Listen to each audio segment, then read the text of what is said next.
आजे गामे गामे बाते चंदा कटाई, कोचिंग क्लास में मूर्ति रखाई।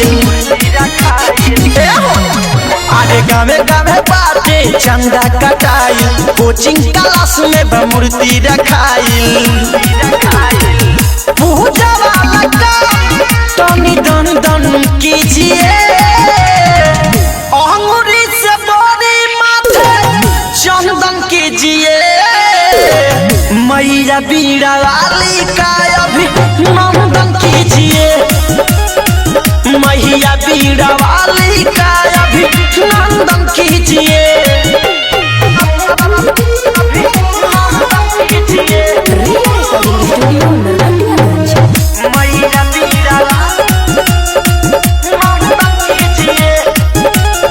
हम सवारी कके आहिल बारी मैया बीड़ा वाली हो, और चुनरिया निक लगेला जब जब मुस्काली हो।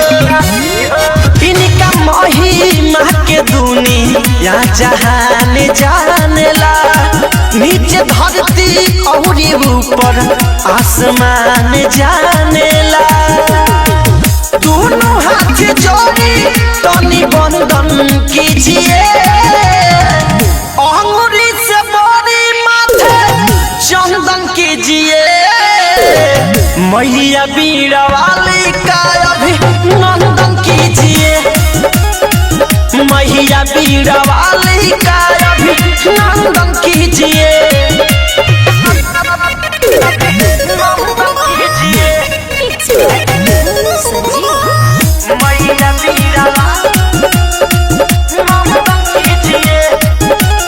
ज्ञान के देवी हई माई सरस्वती, सबका पे बरसावेली।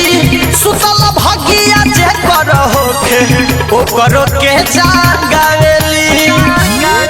गोलू संजीव राम बली ई गुहार करेला, आइल बारी हमारा गावे ई पुकार करेला।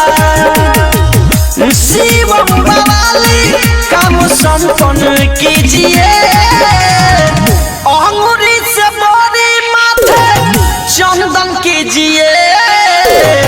मैया बीड़ा वाली का अभिनंदन कीजिए, मैया बीड़ा वाली का अभिनंदन कीजिए।